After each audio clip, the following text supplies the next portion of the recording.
नमस्कार। होश की बातें चैनल पर आज एक बार फिर से आपका स्वागत है। आज हम जिस विषय पर बात करने वाले हैं वो है जैसी दृष्टि वैसी सृष्टि। यानी जैसे हमारे मन में विचार होते हैं, जैसी हमारी सोच होती है, जैसा हमारा किसी के प्रति इमेज होता है, किसी के व्यक्तित्व के बारे में हम जो सोच लेते हैं तो हमें उसमें वैसा ही नज़र आने लगता है। इसमें एक छोटी सी घटना का उल्लेख है। रविंद्रनाथ टैगोर को गीतांजलि पुस्तक के लिए नोबेल पुरस्कार मिला और हिंदुस्तान में पहला नोबेल पुरस्कार था। बड़ी उनकी प्रशंसा हो रही थी, जगह जगह अभिनंदन होते थे, बड़ा उनका मान सम्मान स्वागत सत्कार होता था। उनका एक पड़ोसी था जो थोड़ा झगड़ालू किस्म का था, तो क्योंकि रविंद्रनाथ जी कवि हृदय थे तो वो उनको पसंद नहीं करते थे उसको, कि ये ठीक नहीं है आदमी। एक दिन वो सो रहे थे तो उनका वो पड़ोसी सवेरे सवेरे उठ के उनके घर आ गया और उसने उनको जगाया। अच्छा, इसमें एक बात मैं बता दूं, जो गीतांजलि पुस्तक है वो एक तरह से प्रभु से संवाद है। मैं तो उसको एक आध्यात्मिक पुस्तक मानता हूँ।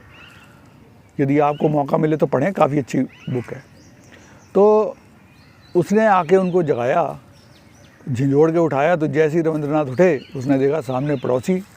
तो सवेरे सवेरे उनका मूड ख़राब हो गया, ये कहाँ से आ गया सवेरे सवेरे।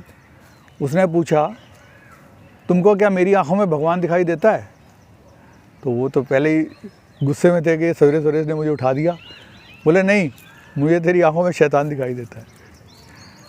तो उसने कहा तो फिर तुम्हारे ऊपर इनाम जो है ना, नोबेल पुरस्कार गलत मिल गया, ये तुम इस लायक नहीं हो नोबेल पुरस्कार के, कह के और चला गया। अब रविंद्रनाथ जी बड़े व्यथित हो गए, बड़े बेचैन हो गए कि जहाँ सारी दुनिया इतना मान सम्मान और इतना स्वागत कर रही है, इतनी प्रशंसा हो रही है, और ये आदमी मुझे सब मेरा मिट्टी करके चला गया। किसी तरह भी उनको चैन नहीं पड़ा, ना खाने में ना बैठने में, कुछ नहीं, बड़े बेचैन हो गए। ऐसे बेचैनी में पूरा दिन निकल गया, वो कहीं गए भी नहीं। रात हो गई, नींद भी ना आए। उन्होंने सोचा चलो समुद्र के किनारे थोड़ा टहल के आता हूँ तो थोड़ा मन बदल जाएगा। पूर्णमासी की रात थी, चाँद पूरा निकला हुआ था। वो गए वहाँ पर, उन्होंने रेत पे चप्पलें उतारी और नंगे पाँव रेत पे टहलने लगे, ठंडी ठंडी रेत। और उनकी नज़र गई समुद्र में चाँद के प्रतिबिंब पे। इतना मनमोहक नज़ारा था, इतना खूबसूरत था चाँद उसमें नज़र आ रहा कि वो मोहित हो गए। वो भूल गए सवेरे की सारी बातें और मगन हो गए उसमें। थोड़ी देर तक वो निहारते रहे, देखते रहे, आनंदित होते रहे। धीरे धीरे मन का संताप खत्म हो गया। बोले ठीक है, अब ठीक है, अब मैं चलता हूँ, जाके सोऊंगा। जब रास्ते में आ रहे थे तो उनके रास्ते में गंदा नाला पड़ता था, उसके ऊपर एक पुल था। उस पुल पर से जब वो जा रहे थे तो उन्होंने अचानक उनकी नज़र पड़ी बहते हुए नाले पे, और उस नाले में चाँद का प्रतिबिंब नज़र आ रहा था, और वो भी उतना ही सुंदर नज़र आ रहा था जितना समुद्र में। 2 पल वो देखते रहे उसको, कहने लगे अरे वाह, बड़ा सुंदर नज़ारा है ये भी। और देखते देखते अचानक उनको ख्याल आया और बस वो वहीं से भाग लिए, एकदम भागे और सीधा अपने उस पड़ोसी के यहाँ पहुँचे। सवेरे तो उस पड़ोसी ने उनको जगाया था, रात को उन्होंने जाके उसको जगाया। उसे जाके कहने लगे, गले लगाया उसको, बोले भाई माफ़ करना, मुझे तुम्हारी आंखों में पूरा भगवान दिखाई दे रहा है। तो उनका ये था कि हमारी दृष्टि जब तक चाँद पे है तो चाँद सुंदर है, जब हमारी दृष्टि समुद्र या नाले पर है तो फ़र्क आ गया है।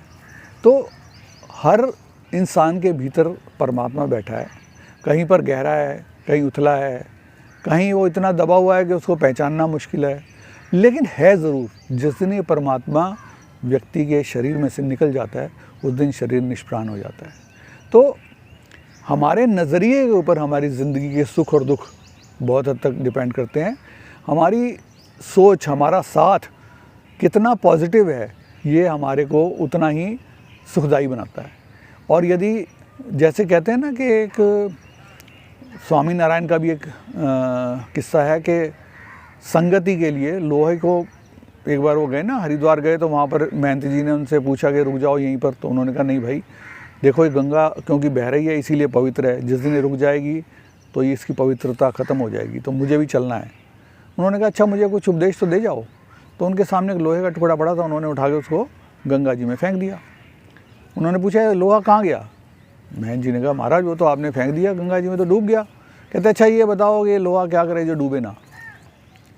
और कह ठीक है कह के वो चले गए। कई साल हो गए इस बात को। पुराने ज़माने में गाँव में जहाँ होती थी चौपाल वगैरह, वहाँ साथ में कुआं भी होता था।